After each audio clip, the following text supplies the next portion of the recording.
దినోత్సవాన్ని పురస్కరించుకొని తిరుమల తిరుపతి స్థానం ఆధ్వర్యంలో మన యోగా గురువు అయినటువంటి శ్రీనివాస్ గారు ముందుకొచ్చి వైబ్రెంట్ అకాడమీ లోపల ఈ 11వ అంతర్జాతీయ దినోత్సవాన్ని జరపడం జరుగుతూ ఉన్నది.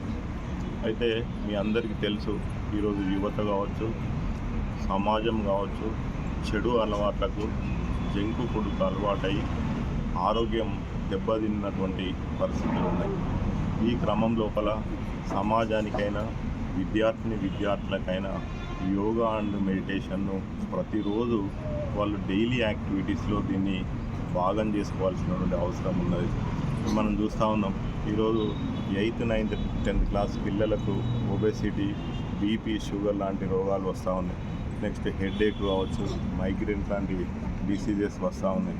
ఎందుకు ఈ పరిస్థితి వచ్చింది అంటే, పురాతన కాలం లోపల భారతీయ సంస్కృతి ఏ రకంగా ఉండేది, ఎట్లాంటి అలవాట్లు ఉండేది, ఈరోజు సమాజం ఎటువైపు వెళ్తూ ఉన్నది అనేది మనం ప్రత్యక్షంగా చూస్తూ ఉన్నాం.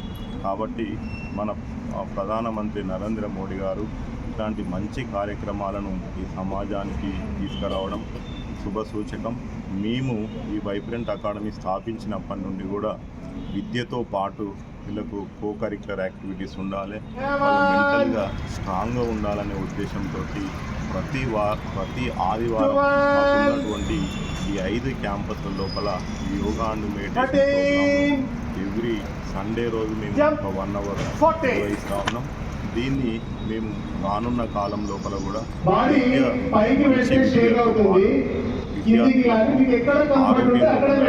ఆరోగ్యంగా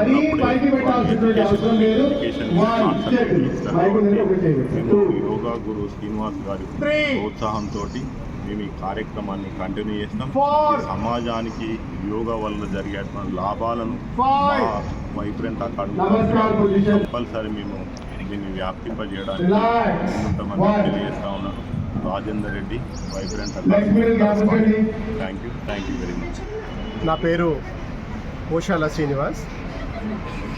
గత 25 సంవత్సరాలుగా యోగా శిక్షణ తరగతులను నిర్వహిస్తూ సుమారు 157 గ్రామాలలో 3 లక్షలకు పైచిలుకు ప్రజలకి ఆనందాన్ని, ఆరోగ్యాన్ని ఇవ్వడం జరిగింది. 11వ అంతర్జాతీయ యోగా దినోత్సవం సందర్భంగా తిరుమల తిరుపతి దేవస్థానం కృష్ణమూర్తి గారి ఆధ్వర్యంలో రాజేందర్ రెడ్డి గారి ప్రోత్సాహంతో వైబ్రెంట్ అకాడమీ అనంకొండలో ఈరోజు 11వ అంతర్జాతీయ యోగా దినోత్సవ కార్యక్రమాన్ని దిగ్విజయంగా చేసుకుంటున్నటువంటి శుభ సందర్భంలో ప్రపంచంలో భారతదేశానికి ఒక అత్యున్నతమైనటువంటి పరిస్థితి ఉంది.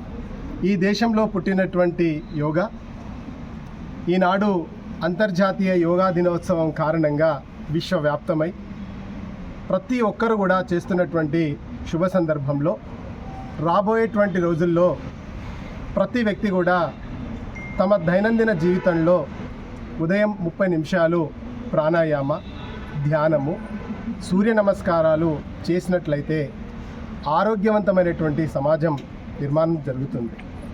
నేటి పరిస్థితుల్లో పూర్వకాలంలో బీపీలు, షుగర్, అల్సర్, అస్తమా ఇలాంటి రుగ్మతలు ఎక్కడ కనిపించలేదు.